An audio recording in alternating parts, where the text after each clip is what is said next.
Il est entré dans la boutique avec un seul but, voir sa fille sourire le soir de son bal de promo. Un sourire qu'il n'avait pas assez vu depuis que le monde s'était réduit à eux deux. Il avait juste assez d'argent dans sa poche pour louer une robe, simple robe. Peut-être pas celle dont on rêve, mais une robe qui pourrait rester dans les mémoires. Ce qu'il ne savait pas, c'est que la femme qui rangeait tranquillement les soies dans un coin n'était pas une simple employée. Elle était la propriétaire de chaque paillette, de chaque fil, de chaque rêve suspendu au portant. Et elle était sur le point de changer sa vie, pas avec un prix, mais avec un choix.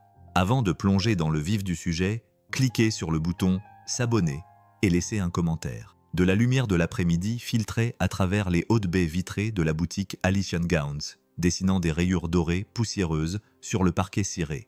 C'était le genre de lumière qui donnait à tout un aspect luxueux et inaccessible. Léo serra la poignée de la porte un peu plus longtemps que nécessaire. Ses jointures blanchissaient contre le laiton froid. Il pouvait sentir le léger tremblement de sa main, celui qui apparaissait toujours lorsqu'il était hors de son élément. Son élément, c'était la sueur de bois, l'odeur du pain fraîchement coupé, le poids solide d'un marteau dans sa main. Pas ça. C'était un monde de soie et de dentelle, et d'étiquettes de prix chuchotés qui pouvaient payer son loyer pendant 3 mois.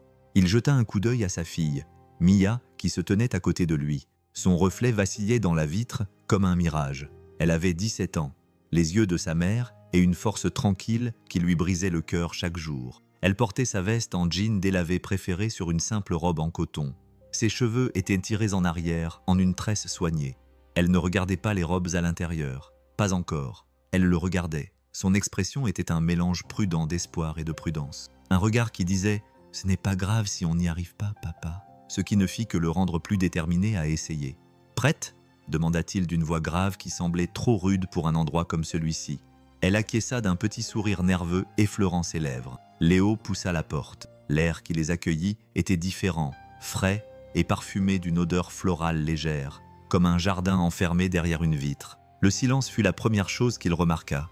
C'était un silence lourd, pesant, que seul le doux bruissement du tissu venait rompre. La vendeuse qui passa devant eux était grande, incroyablement mince, et portait une robe noire. Elle avait l'air simple, mais Léo savait qu'une telle simplicité coûtait plus cher que son camion. Elle les examina d'un seul regard. Son regard s'attarda sur sa tenue de travail, ses bottes encore légèrement poussiéreuses. Puis, jetant un coup d'œil aux baskets usées de Mia, son sourire n'était plus qu'une fine ligne dessinée au rouge à lèvres. « Je peux vous aider ?» demanda-t-elle. Mais ce n'était pas une question, c'était un défi. Léo sentit ses épaules se crisper. Il posa instinctivement une main sur le dos de Mia, la guidant vers l'avant. « Nous cherchons une robe de bal, » dit-il d'une voix calme. Malgré le nœud qui se formait dans son estomac, le sourire de la vendeuse ne faiblit pas. « Bien sûr, avez-vous rendez-vous » Léo n'avait pas pensé à ça. « Non, nous exigeons des rendez-vous pour les essayages, surtout pendant la saison des bals de promo. » Son ton était tranchant, doux mais acéré comme du verre. Cela permet à nos clients de recevoir l'attention qu'ils méritent. Le mot « client » flottait dans l'air comme un jugement.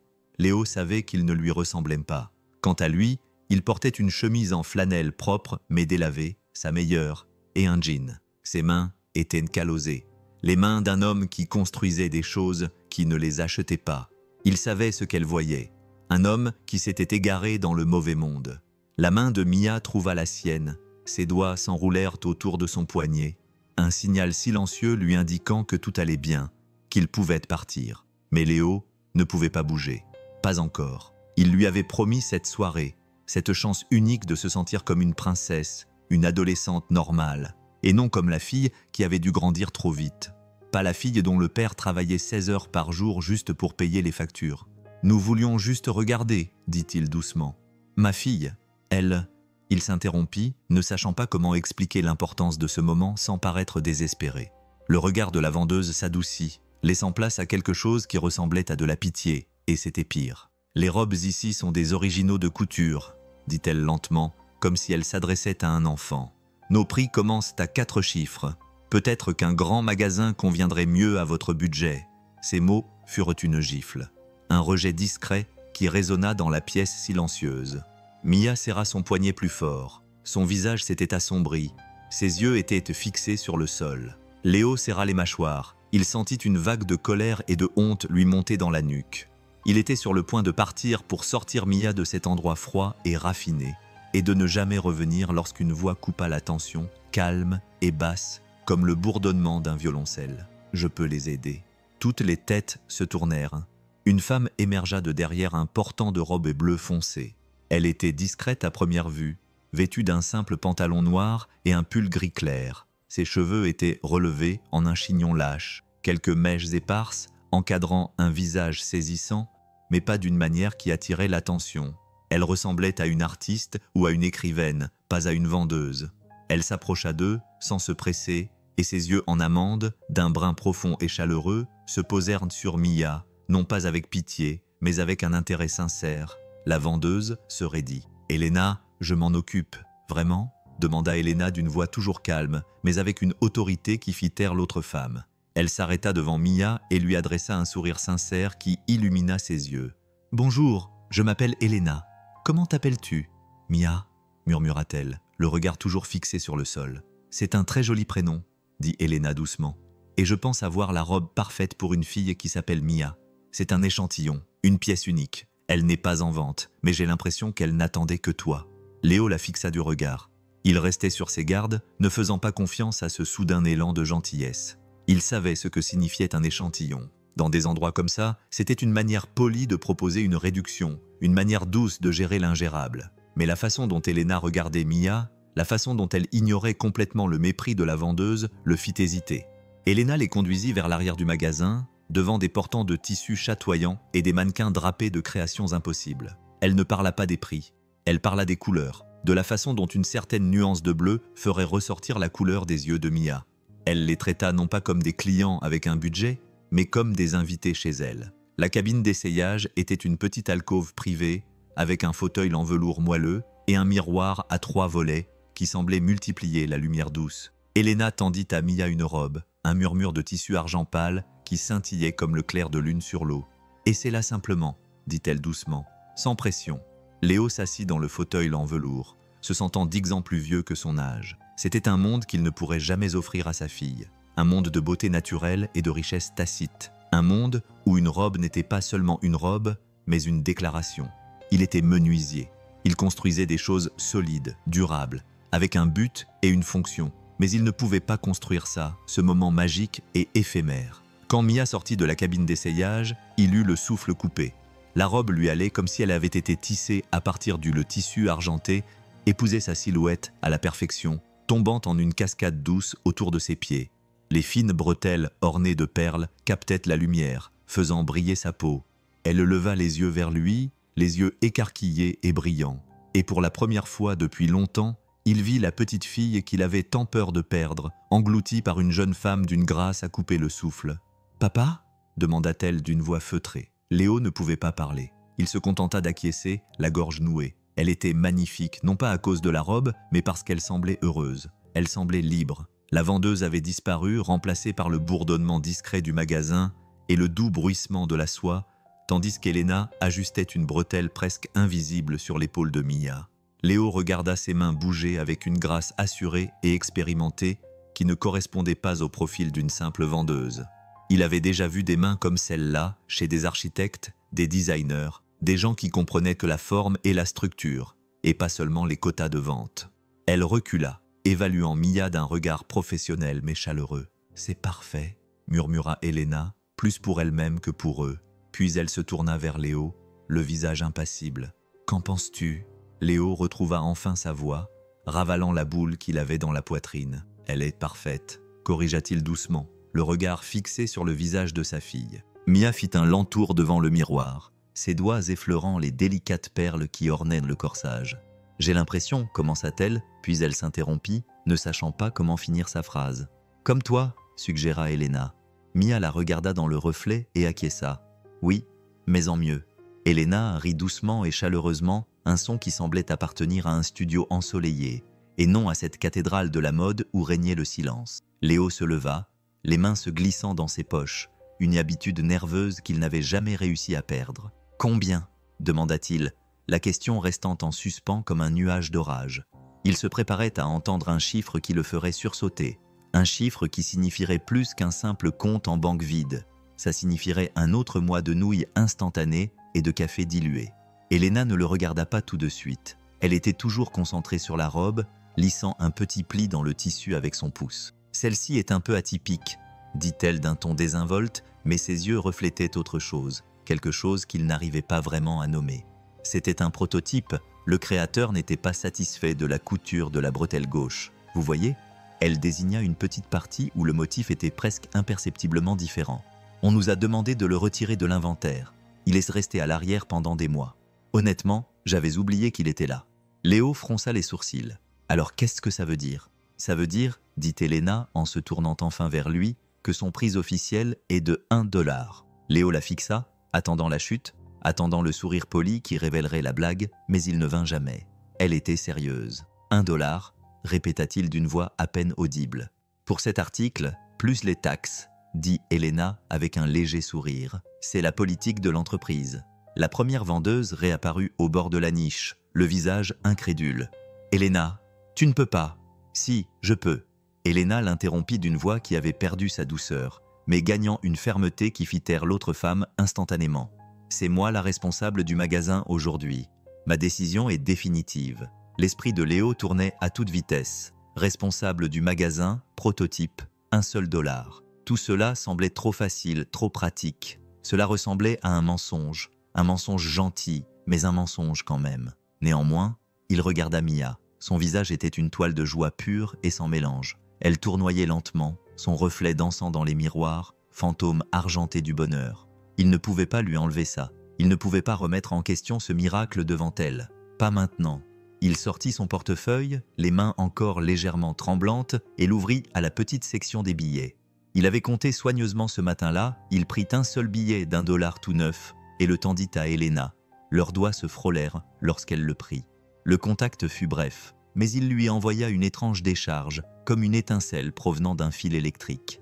Elle était chaude, sa peau était douce, un contraste frappant avec sa propre main calleuse. Il ressentit soudain une conscience vertigineuse d'elle, du parfum subtil de son parfum, de la façon dont la lumière se reflétait dans ses cheveux foncés.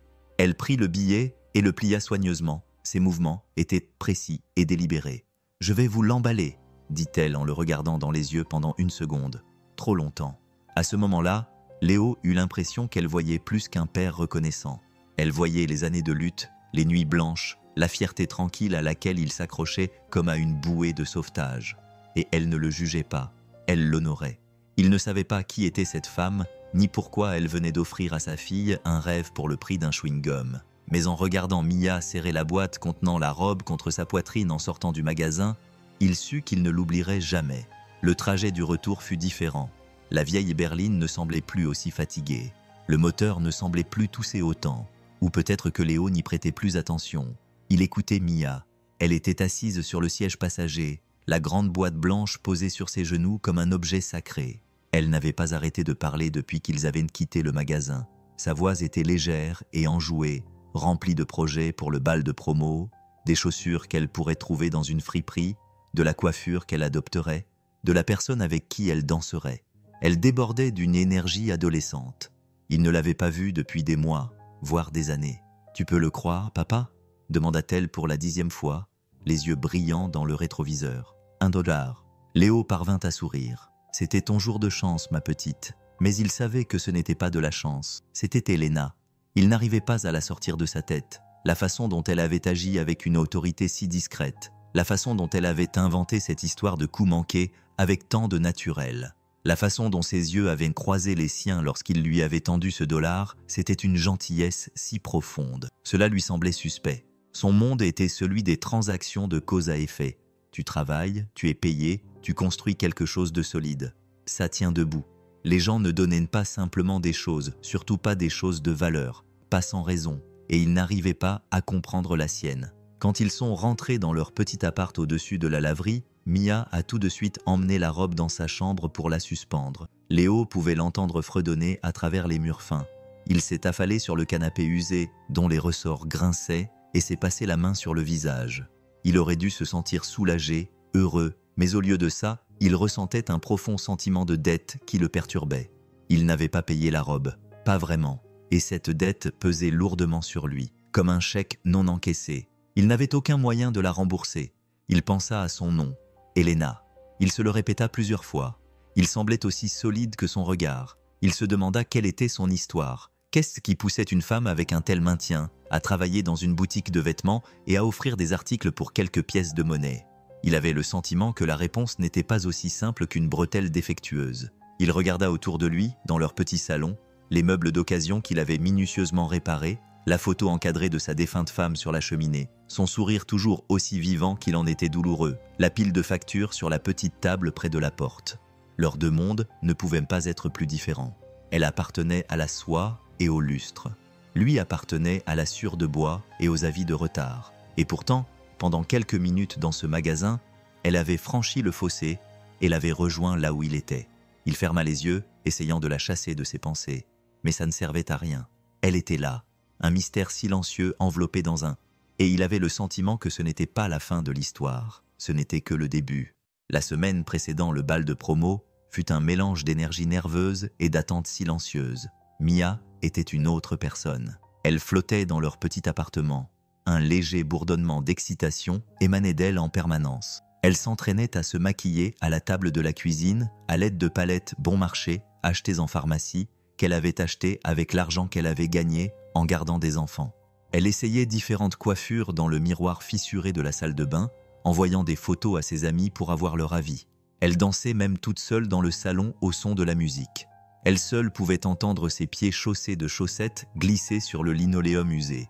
Léo observait tout cela de loin, silencieusement témoin de l'épanouissement soudain de sa fille. Chaque soir, il rentrait de l'atelier couvert d'une fine couche de sueur, sentant le pain et le vernis, et il la trouvait là, au milieu de leur vie exiguë, rayonnante. Il n'avait pas réalisé à quel point leur situation avait terni son éclat jusqu'à ce qu'il revienne, intense et brillant.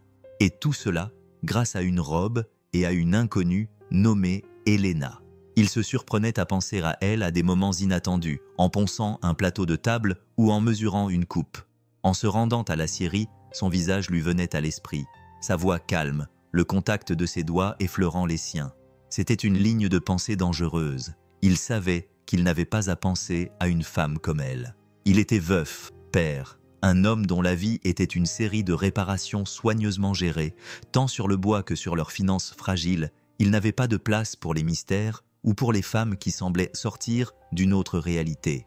Mais pourtant, il se posait la question un après-midi, alors qu'il livrait une bibliothèque sur mesure à un client dans un quartier plus aisé de la ville.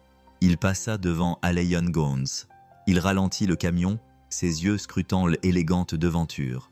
Il vit la vendeuse, celle au rouge à lèvres rouges, qui arrangeait un mannequin dans la. Mais il ne vit pas Elena. Il ressentit une déception si vive qu'elle le surprit. Il se dit que ce n'était que de la curiosité. Il voulait juste comprendre le geste qui avait tant changé Mia. Mais alors qu'il s'éloignait, il savait que c'était plus que ça. C'était un homme qui comprenait les fondations, qui savait qu'on ne pouvait pas construire quelque chose de durable sur des bases instables. Et sa brève rencontre avec Elena lui donnait l'impression d'avoir mis les pieds sur un terrain magnifique, mais totalement inconnu. Et une partie de lui, une partie qu'il n'avait pas reconnue depuis des années, voulait savoir ce qu'il y avait en dessous. Le jour du bal arriva sur une vague d'air printanier chaud, celui qui sentait la terre humide et le jasmin en fleurs. Le monde extérieur semblait faire la fête avec eux. Léo avait pris son après-midi, un luxe rare qu'il ne pouvait pas vraiment se permettre, mais qu'il ne voulait manquer pour rien au monde. Il se tenait dans l'embrasure de la porte de la chambre de Mia, la regardant se préparer, ses amis bavardant autour d'elle dans un tourbillon de lacs et de rires nerveux. La robe argentée était suspendue au dos de sa porte, une promesse scintillante qui attendait d'être réalisée. Il ressentit une douleur familière dans sa poitrine, un mélange doux amer de fierté et de perte. Elle grandissait si vite. La petite fille qui s'endormait dans ses bras avait disparu, laissant place à cette jeune femme radieuse qui s'apprêtait à entrer dans le monde par ses propres moyens. Il se retira dans la cuisine, ayant besoin d'un moment pour lui. Il essayait maladroitement de nouer sa cravate, celle qu'il ne portait que pour les mariages et les enterrements. Quand on frappa à la porte, il n'attendait personne. Il ouvrit et trouva un livreur tenant une longue boîte élancée, nouée d'un ruban blanc. « Pour Mia !» dit l'homme. Léo fronça les sourcils et signa le bon de livraison. En apportant la boîte à l'intérieur, il vit qu'elle provenait d'un fleuriste haut de gamme du centre-ville. Il savait que Mia ne pouvait pas se le permettre. Il l'a appelée dans le salon. Ses cheveux étaient maintenant relevés en une élégante torsade. quelques boucles lâches encadrant son visage. Elle a regardé la boîte, les yeux écarquillés. De qui ça vient? Léo a haussé les épaules. Je n'en ai aucune idée. Elle l'a ouverte avec précaution. À l'intérieur, niché sur un lit de papier de soie, se trouvait un corsage parfait, une seule orchidée blanche avec de minuscules perles argentées assorties à sa robe. Précisément glissée dans le ruban, il y avait un petit mot avec une seule ligne écrite d'une écriture élégante. Chaque reine a besoin d'une couronne, même petite. Mia a levé les yeux vers Léo, le visage rayonnant d'émerveillement. Et Elena. Léo fixa la carte, le cœur battant à tout rompre. C'était elle. Elle ne les avait pas oubliés. Elle était toujours là, une bienfaitrice discrète qui les observait de loin. Une partie de lui était troublée par ce geste, par le sentiment d'être observé, d'être le bénéficiaire d'une charité qu'il ne pouvait rembourser. Mais une autre partie ressentait une chaleur se répandre dans sa poitrine, une gratitude si profonde qu'elle en était presque douloureuse. « On dirait que tu as un ange gardien, petite », dit-il, la voix chargée d'émotion. « Oui », murmura Mia, en touchant les pétales délicats de l'orchidée. « Je crois que oui. » Plus tard, alors qu'il la regardait franchir la porte avec ses amis, telle une vision scintillante vêtue d'argent, il ne pouvait s'empêcher de penser que la gentillesse d'Elena n'était pas juste un acte aléatoire. C'était un fil, et il se tenait à une extrémité sans savoir où l'autre extrémité menait. Après le bal, la robe argentée fut suspendue dans un sac de protection à l'arrière de la porte de Mia, témoignage silencieux d'une nuit magique qui s'était élargie pour se transformer en un trait. L'appartement avait repris son rythme habituel, le bourdonnement discret de la laverie en dessous, l'odeur du café et de la sciure de bois, le poids doux de leur routine. Mais quelque chose avait changé. Léo le sentait. Chaque fois qu'il regardait Mia, elle se comportait différemment. Maintenant, avec un peu plus de confiance, un peu moins de la prudence lasse qu'elle avait affichée pendant si longtemps. Le souvenir de cette nuit l'avait fortifié, et Léo lui en était infiniment reconnaissant, mais son propre esprit était loin d'être apaisé. Elena était un fantôme dans ses pensées, un point d'interrogation qui planait sur sa vie. Il s'était surpris à passer plusieurs fois devant la boutique en allant et en revenant du boulot, ralentissant toujours, cherchant toujours à l'apercevoir, mais il ne la voyait jamais. C'était comme si elle avait été un mirage, le fruit de leurs besoins. Ce jour-là, il était dans son atelier, un petit espace loué dans une zone industrielle poussiéreuse à la périphérie de la ville. L'air était chargé de l'odeur du cèdre et de la colle à bois. Il travaillait un morceau de chêne. Ses mouvements étaient rythmés et concentrés lorsqu'un bruit de moteur inconnu le fit s'arrêter. Une élégante berline noire, complètement déplacée dans ce quartier de camions de chantier et de fourgonnettes rouillées, s'était garée juste devant la porte de son atelier. Une femme en est sortie. Elle était grande, vêtue d'un tailleur pantalon parfaitement coupé, les cheveux tirés en arrière en un chignon sévère. Elle s'est dirigée vers lui avec l'air vif et pragmatique de quelqu'un qui compte chaque minute. Léo s'est essuyé les mains sur un chiffon et s'est avancé, immédiatement sur ses gardes. « Je peux vous aider ?» demanda-t-il. Les yeux de la femme balayèrent de l'atelier, embrassant les piles de bois, les outils éparpillés, les projets à moitié terminés. « Vous êtes Léo ?» demanda-t-elle d'une voix sèche et professionnelle. « Oui ?» Elle lui tendit une carte de visite. C'était une carte épaisse et lourde, avec un simple logo en relief, un élégant entrelacement de E et A. « Je m'appelle Sarah. Je suis l'assistante de direction de mademoiselle Ashford. » Léo fixa la carte. Ashford. Elena Ashford. La femme précisa, comme s'il aurait dû le savoir. Elle aimerait vous commander une pièce. L'esprit de Léo tourna à toute vitesse. Elena Ashford. Il retourna le nom dans tous les sens. Dans son esprit, cela lui semblait familier, mais il n'arrivait pas à le situer. Une commande de quel genre? Quel genre de pièce? Un bureau sur mesure pour son bureau à domicile. Elle admire votre travail et insiste pour que ce soit vous qui le réalisiez personnellement. Elle a fourni les spécifications ici. Sarah lui tendit une enveloppe épaisse et un acompte. Elle lui tendit une deuxième enveloppe, un chèque. Léo ne le prit pas. « Je ne comprends pas », dit-il en secouant la tête. « Pourquoi moi ?» L'expression de Sarah s'adoucit de manière presque imperceptible. Madame Ashford croit en l'importance d'investir dans de véritables artisans. Elle dit que votre travail est intègre, une qualité qu'elle trouve de plus en plus rare. Léo regarda tour à tour la femme, la voiture de luxe et l'enveloppe qu'il tenait dans sa main. Il avait l'impression qu'il s'agissait d'un test ou une ruse, un moyen pour elle de rembourser une dette qu'il ne lui avait pas demandé de contracter. Il ne voulait pas de son argent, il ne voulait pas être son projet. Je ne suis pas alloué comme ça, dit-il d'une voix pleine de fierté. Ashford s'attendait à ce que vous disiez cela. Sarah répondit d'un ton neutre. Elle ne vous embauche pas. Elle investit dans votre art parce qu'elle pense qu'il vaut plus que ce que vous demandez.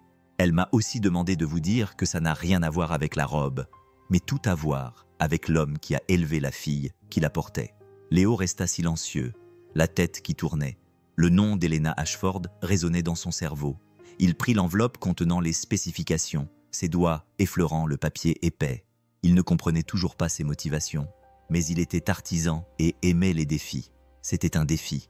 Il construirait le bureau, mais il n'encaisserait pas le chèque. Pas encore. Il avait besoin de la voir en face à face pour comprendre qui était vraiment cette mystérieuse bienfaitrice. Après le départ de Sarah, l'atelier semblait trop calme. L'odeur du cèdre et de la sciure de bois lui semblait soudainement provinciale. Le monde solide et prévisible que Léo s'était construit semblait basculer sur son axe. Helena Ashford, ce nom le taraudait. Il savait qu'il l'avait déjà entendu, mais il n'arrivait pas à le relier à la femme au pull gris, celle aux yeux bienveillants et aux mensonges faciles. Il rentra chez lui ce soir-là, l'épaisse enveloppe contenant les spécifications du bureau posée sur le siège passager de son camion comme une accusation silencieuse. Mia était à la table de la cuisine, en train d'étudier, le visage éclairé par la lueur de son ordinateur portable. Elle leva les yeux quand il entra. « Dure journée ?» demanda-t-elle en remarquant la tension dans ses épaules. « Tu peux le dire » répondit-il en s'affalant dans un fauteuil et en jetant ses clés sur le comptoir. Il lui raconta la visite de l'assistante de direction, la commande d'un bureau sur mesure, le nom d'Helena Ashford. Mia écarquilla les yeux. Elle tapa immédiatement le nom dans son moteur de recherche. Les résultats s'affichèrent en quelques secondes et elle tourna l'ordinateur portable vers lui. Léo se pencha en avant et eut le souffle coupé. Elle était là, sur l'écran. Des dizaines d'images d'elle, l'une d'elles dans une soirée de charité glamour. Gala dans une superbe robe émeraude. Une autre sur la couverture d'un magazine économique avec le titre « L'Empire Ashford ». Comment une femme a reconstruit un héritage dans le monde de la mode.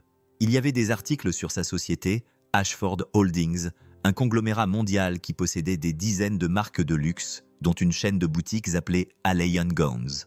Elle n'était pas responsable de rayon. Elle était PDG, propriétaire, la reine discrète d'un monde qu'il ne pouvait même pas imaginer.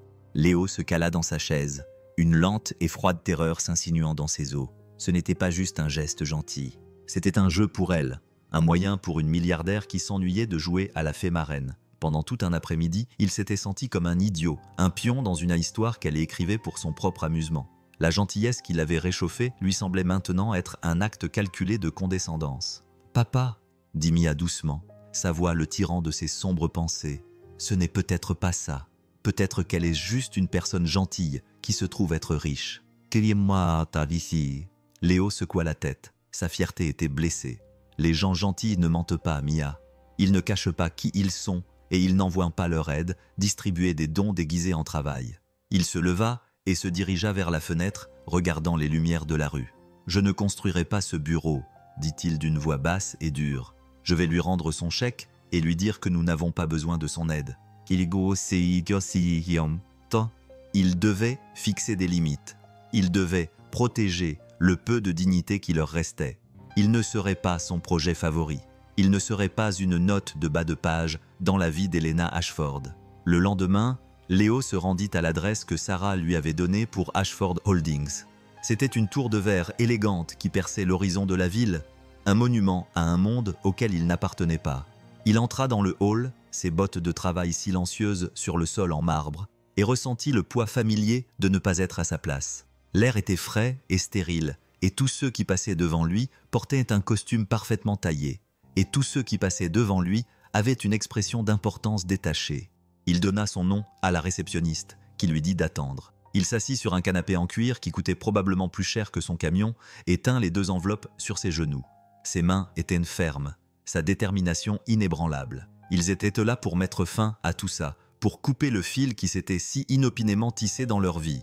Après quelques minutes, Sarah est apparue et l'a conduit à un ascenseur qui les a emmenés vers le haut dans un silence déconcertant. Ils se sont arrêtés au dernier étage, le bureau penthouse teinté. Les portes s'ouvrirent sur un espace immense avec des fenêtres allant du sol au plafond, offrant une vue panoramique sur la ville. Le mobilier était minimaliste et élégant, et la seule œuvre d'art accrochée au mur était un grand tableau abstrait dans les tons de bleu et de gris. Et là, devant un immense bureau en bois sombre poli, se tenait Helena. Elle portait une robe bleu marine simple mais superbement coupée. Ses cheveux étaient lâchés et elle ne souriait pas. Elle leva les yeux quand il entra et son regard était un mélange d'appréhension et de détermination. « Léo !» dit-elle d'une voix calme. « Merci d'être venu. » Il ne répondit pas. Il traversa le vaste bureau et posa les 2 enveloppes sur son bureau. « Je ne peux pas accepter ça, » dit-il d'un ton calme mais ferme. « On n'a pas besoin de ta charité. » Helena ne regarda pas les enveloppes. Elle le regarda, ses yeux bruns fixant les siens. « Ce n'est pas de la charité. » Alors qu'est-ce que c'est ?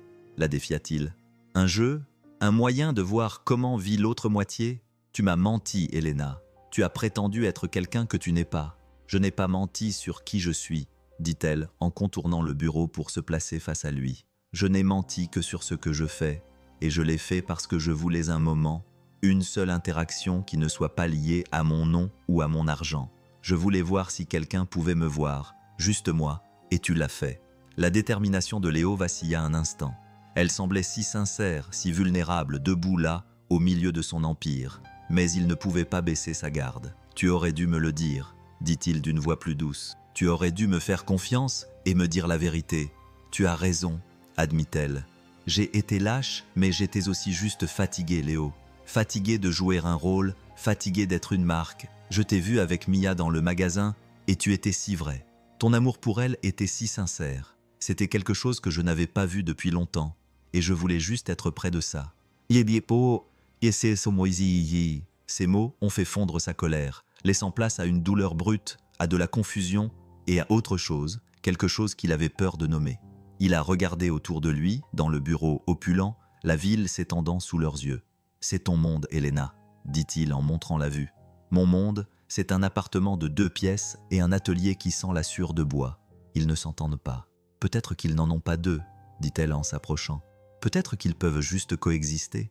Peut-être qu'un homme qui construit de belles choses de ses mains et une femme qui a oublié comment ressentir quoi que ce soit de réel peuvent trouver un terrain d'entente. Elle était si proche. Maintenant, il pouvait voir la faible lueur de peur dans ses yeux. La même peur qu'il ressentait dans sa propre poitrine. « Je ne sais pas ce que c'est, » murmura-t-elle. « Mais ce n'est pas un jeu et ce n'est pas de la charité. C'est juste moi qui te demande de ne pas partir. » Léo resta figé, pris entre sa fierté et l'attirance indéniable qu'il ressentait pour elle. Il ne savait pas s'il pouvait lui faire confiance, mais en la regardant dans les yeux, il vit une solitude qui reflétait la sienne. Et pour la première fois, il envisagea la possibilité que peut-être, juste peut-être, elle disait la vérité. Le silence s'épaissit dans le bureau d'Helena. Le regard de Léo quitta son visage pour se poser sur la ville derrière la vitre, une tapisserie tentaculaire et scintillante de vie qui lui semblait à des millions de kilomètres de la sienne. C'était un homme qui traitait des éléments intangibles dans la nature solide et prévisible du bois et de l'acier. Son monde, fait de pouvoirs abstraits et de richesses invisibles, lui semblait insaisissable. Il ne pouvait pas le comprendre. Il ne pouvait pas lui faire confiance. « Je construis des choses qui durent, dit-il finalement, d'une voix basse et rauque. Des choses qui ont des fondations. Je ne sais pas sur quoi ça repose, Helena. Tu es une idée, un titre, pas une personne. Je peux. » Il s'interrompit, cherchant le mot juste. « Comprendre ?» Son expression s'adoucit, un sourire triste effleurant ses lèvres. « Je sais que c'est pour ça que je voulais que tu construises le bureau, parce que je savais que tu devrais venir ici pour m'en parler. Je savais que tu ne te contenterais pas de prendre l'argent. C'était un risque calculé, un pari risqué. Je l'admets, cette petite confession sur la stratégie d'un plan, ça a encore piqué sa fierté. Donc, c'était un piège, c'était une invitation. » Elle le corrigea gentiment. « Une invitation à voir que ce n'est pas tout moi, » dit-elle en montrant le bureau. « La vue ne représente pas tout ce que je suis. C'est juste la partie que le monde connaît. Je passe mes journées dans des salles de réunion à parler de marge bénéficiaire et de synergie de marque. Et je rentre chez moi dans un appartement aussi calme et vide que ce bureau. J'ai oublié ce que ça fait d'avoir de la sueur sur mes vêtements ou que quelqu'un me prépare une tasse de café juste parce qu'il en a envie, pas parce que c'est dans sa description de poste. Sa vulnérabilité était désarmante. C'était une facette d'elle-même. Il ne s'attendait pas à ce que la puissante PDG d'H. Il construisait un pont, un lien tangible avec le monde d'Helena, mais selon ses propres conditions.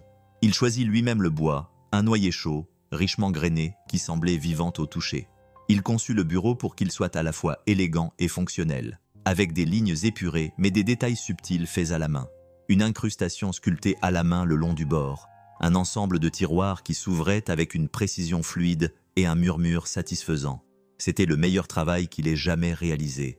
Chaque point, chaque coupe, chaque joint, chaque couche de finition était imprégné d'une partie de lui-même, de son intégrité, de son savoir-faire, de son histoire. Pendant ce temps, Elena a tenu sa promesse. Elle l'appelait, pas tous les jours, mais assez souvent pour lui faire savoir qu'elle était là.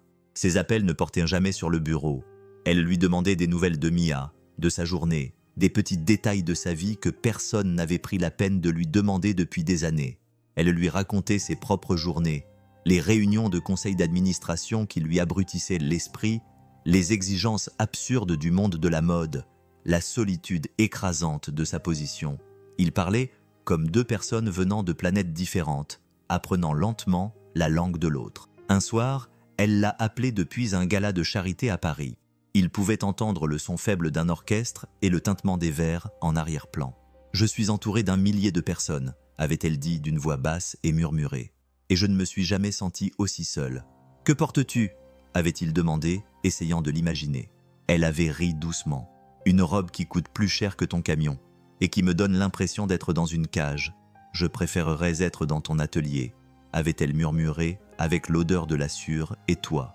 Ces conversations sont devenues une bouée de sauvetage pour eux deux, un petit monde privé. Ils construisaient au fil des conversations téléphoniques, petit à petit. Mia remarqua le changement en lui. Il souriait davantage, ses épaules étaient moins tendues.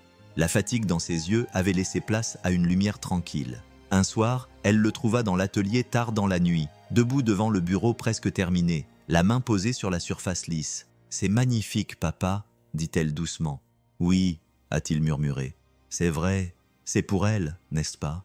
a-t-elle demandé.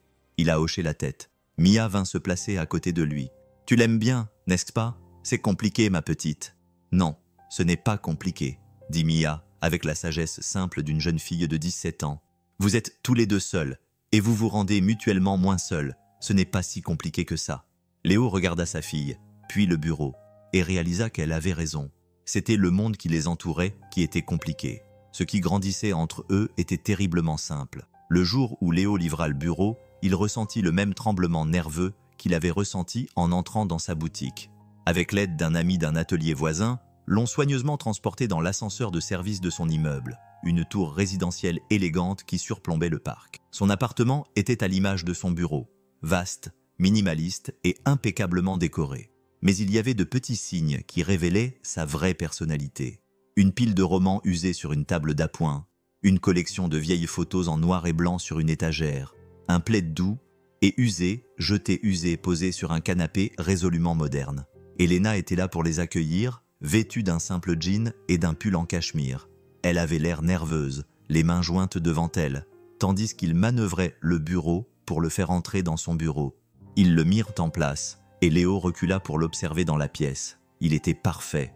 Le bois de noyer chaleureux contrastait fortement avec le verre et l'acier froid de la pièce. C'était un ancrage de chaleur et d'authenticité dans un océan de luxe stérile. « Léo », murmura-t-elle, la voix chargée d'émotion. « C'est un bureau », dit-il, l'interrompant avant que puisse en dire plus, essayant de minimiser son importance. Car s'il reconnaissait ce qu'il était vraiment, une offre de paix, une confession, un morceau de son âme, il ne savait pas ce qu'il ferait. « C'est plus qu'un bureau », dit-elle doucement en s'avançant et en passant sa main sur la surface lisse. « C'est la première chose dans tout cet appartement qui me ressemble. » Elle se tourna vers lui, les yeux brillants. « Merci.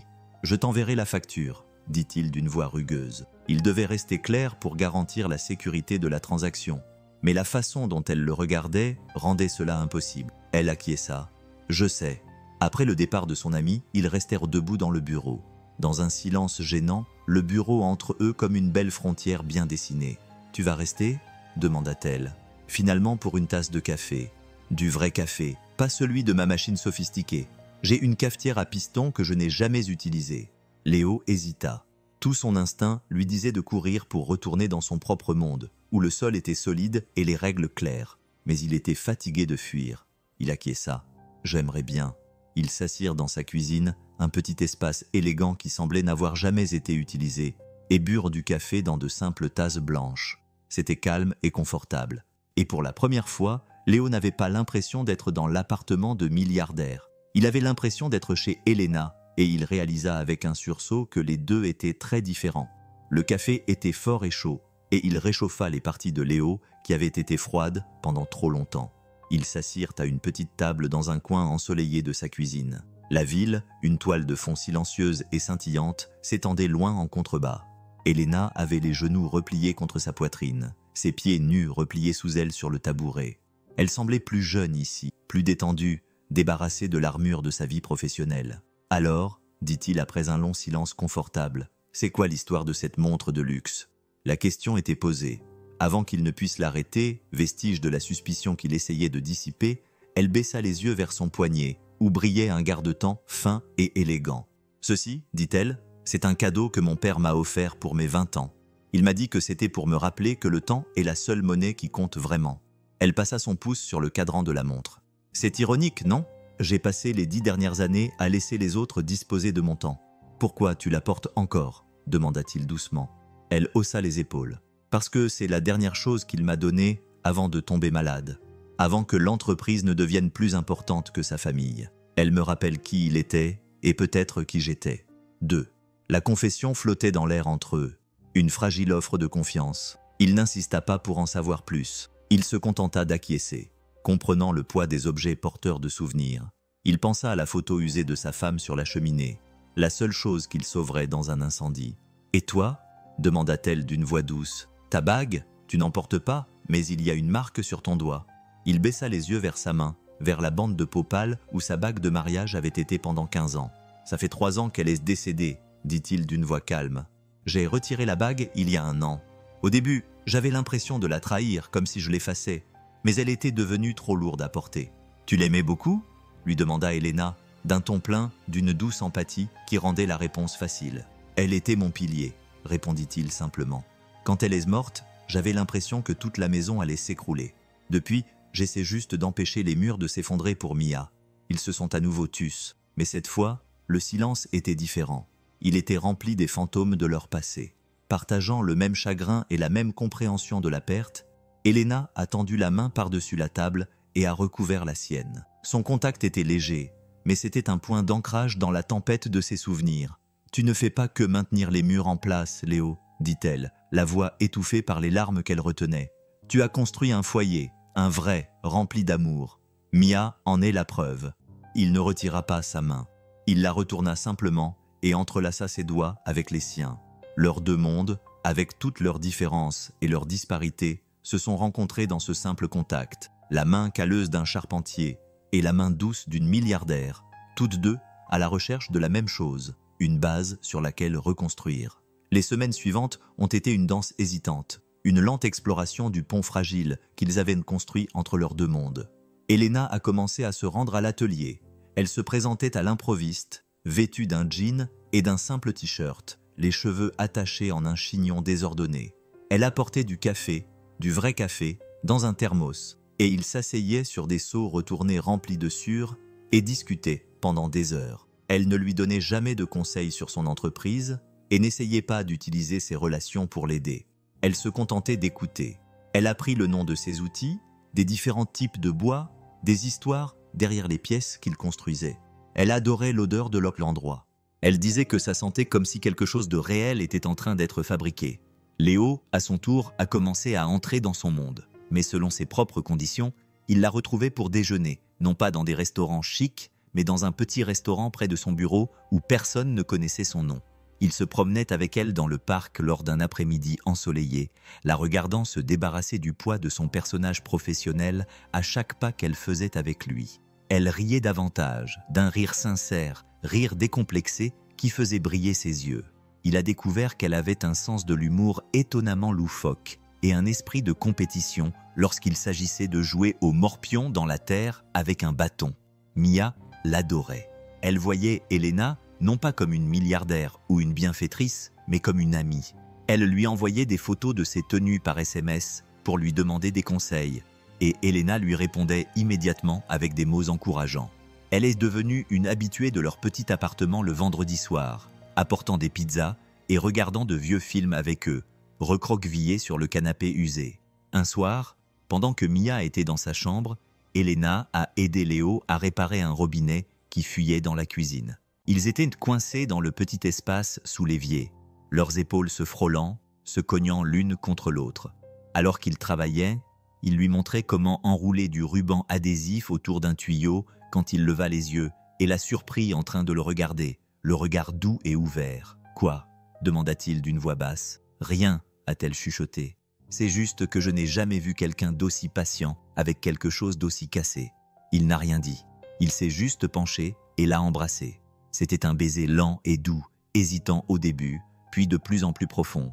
Alors que des semaines de désirs inavoués et de connexions silencieuses, ce n'était pas un baiser de conte de fées. C'était un vrai baiser, désordonné et un peu maladroit, avec un léger goût de café et une odeur de sueur. Et pour eux deux, c'était comme rentrer à la maison. La nouvelle tomba.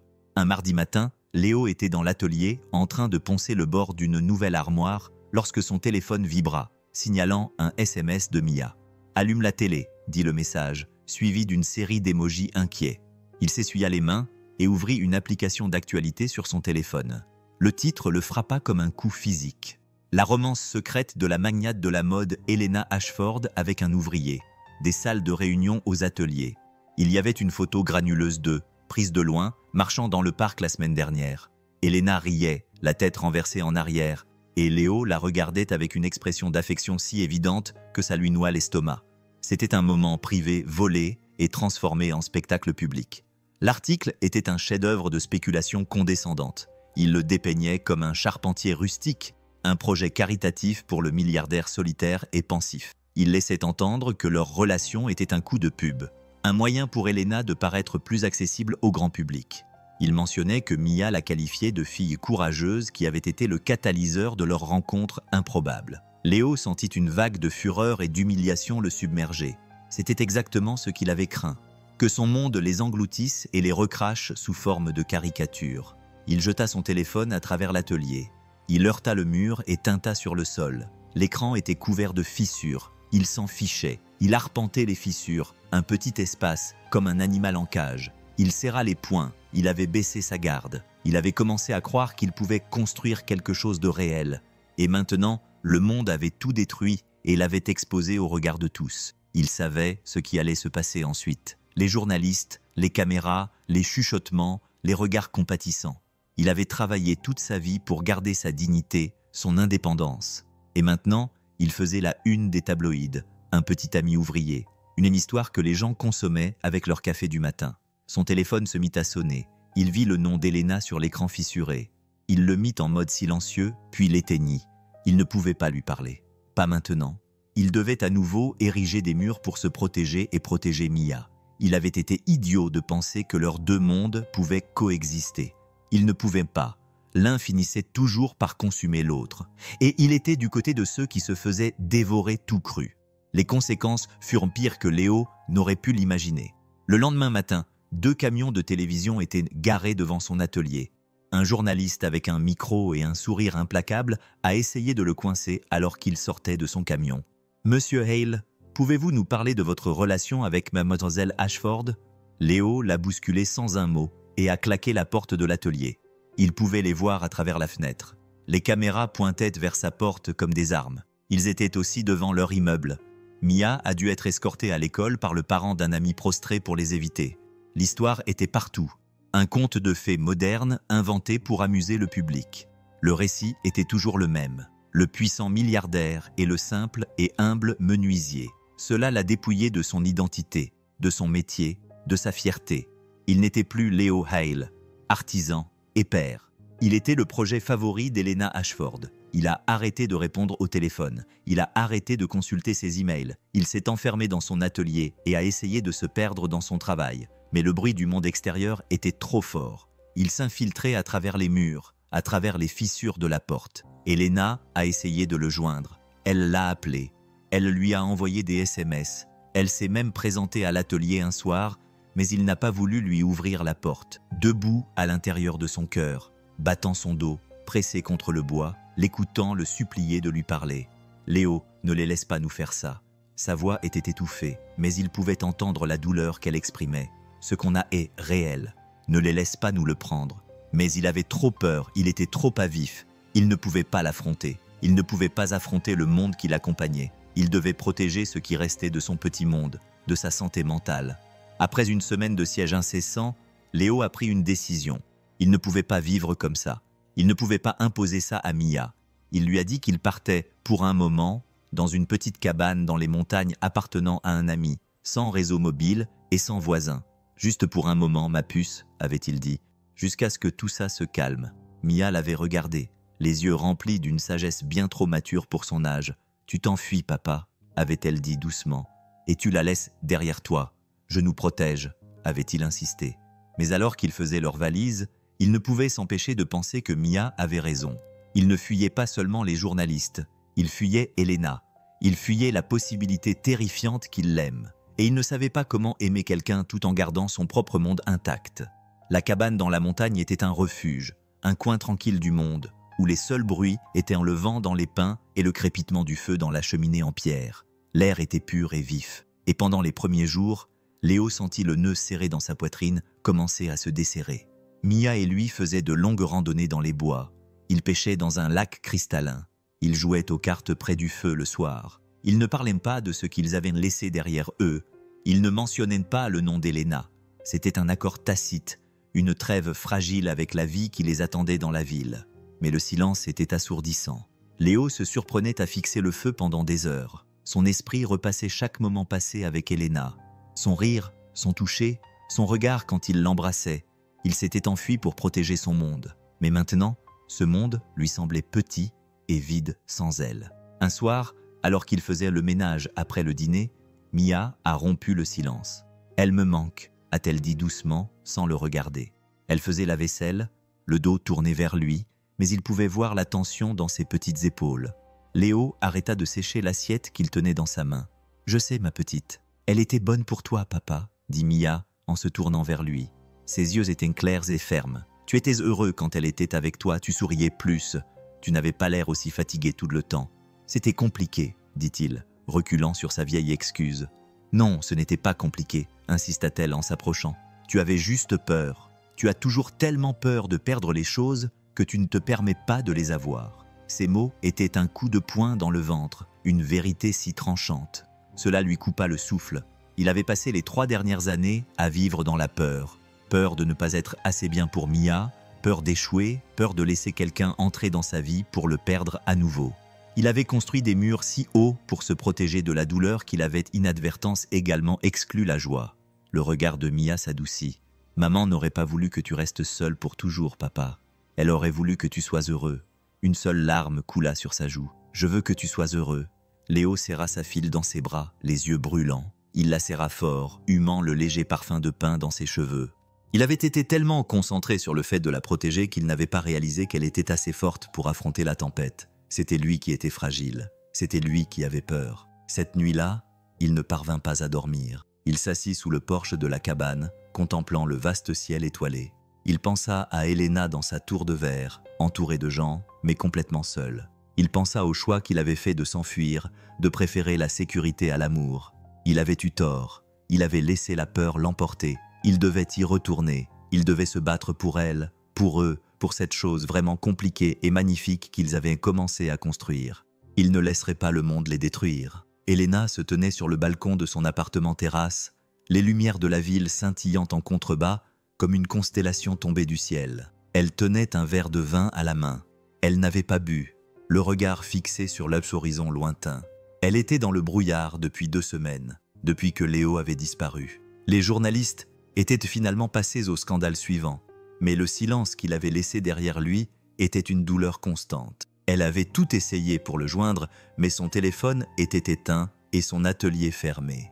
Elle avait même conduit jusqu'à son appartement, mais un voisin lui avait dit que lui et Mia étaient partis. Personne ne savait où se trouvait sa compagnie. Son empire ressemblait à une cage dorée. Elle ne s'était jamais sentie aussi puissante et aussi impuissante. En même temps, elle avait toutes les ressources du monde, mais elle ne pouvait pas réparer la seule chose qui comptait.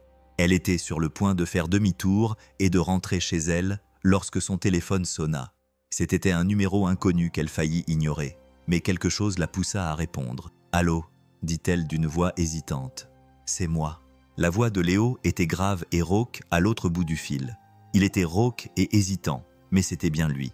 Elena porta sa main à sa bouche, les genoux flageolants. « Léo, où es-tu ? Je suis en route, dit-il. J'ai été lâche, je me suis enfui, j'avais peur. Je sais, murmura-t-elle, les larmes coulant sur son visage. Je suis tellement désolée, Elena, pour tout, pour ce qu'ils ont écrit, pour ma réaction. Ce n'est pas ta faute, dit-elle. C'est mon monde. C'est le prix que j'ai toujours dû payer. Je me fiche du prix maintenant, dit-il, d'une voix plus forte et plus assurée. C'est toi qui m'importe. Je ne les laisserai pas gagner. Je ne vais pas les laisser nous définir. Où es-tu ? Demanda-t-elle à nouveau, le cœur battant d'un espoir qu'elle n'osait pas espérer. Regarde en bas, dit-il. Elle fronça les sourcils et marcha jusqu'au bord de son balcon, regardant la rue en contrebas. Et là, garé devant son immeuble, se trouvait son ancien camion de travail. Ses phares étaient allumés et brillaient comme un phare. Il se tenait debout à côté, sa silhouette petite mais solide dans la lueur des lumières de la ville. Il la regardait, sa posture exprimant une promesse silencieuse. Elena rit à travers ses larmes, un son de pure joie et de soulagement. « Reste là, dit-elle. Je descends. » Elle ne prit pas la peine d'utiliser l'ascenseur. Elle descendit en courant les 20 étages, le cœur battant au rythme de ses pas. Elle sortit en trombe du hall d'entrée et se jeta dans ses bras. Il la rattrapa, la souleva du sol et la fit tournoyer.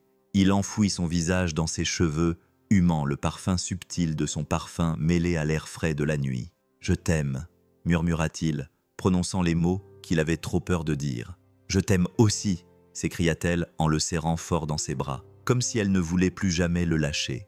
Ils restèrent de là, au milieu de la rue, un charpentier et une milliardaire enlacés, inconscients du monde qui les entourait.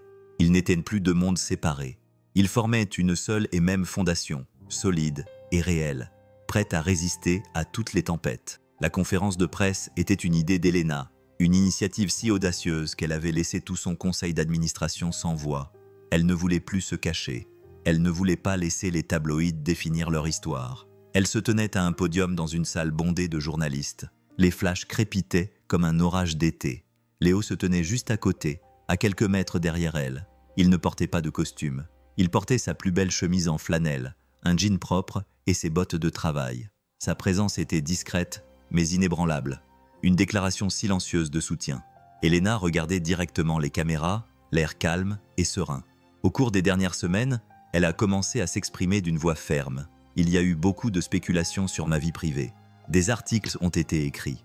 Des récits ont été inventés, la plupart remplis d'hypothèses condescendantes et de fictions pures et simples. Aujourd'hui, je veux remettre les choses au clair. Un silence s'est abattu sur la salle. « Oui, je suis en couple avec Léo. »« Salut » dit-elle en lui jetant un bref regard, un doux sourire effleurant ses lèvres. « Et non, il n'est pas mon projet favori. Il n'est pas un cas social, ni une distraction temporaire pour une milliardaire solitaire. C'est l'homme le plus honnête et intègre que j'ai jamais rencontré. C'est un maître artisan, un père dévoué, et la personne qui m'a rappelé ce que signifie être authentique. » Elle fit une pause, laissant ces mots faire leur effet. « Mon monde est celui de l'excès et de l'image. Le sien est celui de la substance et de l'authenticité. Certains ont suggéré que ces deux mondes ne peuvent coexister. Ils ont tort. Ce n'est pas l'histoire d'une milliardaire et d'un charpentier. C'est l'histoire de deux personnes qui se sont trouvées et qui construisent quelque chose de vrai. Quelque chose qui n'est pas défini par des comptes en banque ou un statut social, mais par le respect et l'amour mutuel. Nous n'allons pas nous cacher. Nous n'allons pas nous excuser d'être qui nous sommes. Et nous apprécierions que le monde nous accorde l'intimité nécessaire pour construire notre vie en paix. » Elle n'a répondu à aucune question. Elle a juste pris la main de Léo et ils sont sortis ensemble de la pièce, laissant derrière eux un silence stupéfait et un nouveau titre qu'ils avaient écrit eux-mêmes. Le mariage était petit et privé, organisé dans le jardin d'une maison modeste qu'Elena avait achetée à la périphérie de la ville. Ce n'était pas un manoir, c'était une maison, un endroit avec un grand chêne et de la place pour un jardin, un endroit où Mia pouvait inviter ses amis et où Léo pouvait construire un nouvel atelier à l'arrière. C'était un mélange parfait de leurs deux mondes. Mia était la demoiselle d'honneur dans une simple robe bleue qui allait bien avec ses yeux. Elle se tenait à côté d'Elena, le visage rayonnant de fierté. Léo se tenait devant l'autel improvisé une arche en bois qu'il avait construite lui-même, les yeux fixés sur Helena, qui marchait vers lui. Elle ne portait pas de robe de couture, elle portait une simple robe blanche qu'elle avait achetée dans le commerce. Elle lui semblait plus belle que dans n'importe quel magazine. Ils ont échangé les vœux qu'ils avaient écrits eux-mêmes, des promesses d'amour, de soutien et de passer leur vie ensemble, en équipe, à affronter le monde avant d'être déclarés mari et femme. Mia a jeté en l'air une poignée de pétales de fleurs sauvages et leur petit groupe d'amis et de famille a éclaté en acclamations. Plus tard dans la soirée, alors que le soleil se couchait derrière les arbres, ils se sont assis sous le porche de leur nouvelle maison, regardant les lucioles commencer à briller dans les arbres.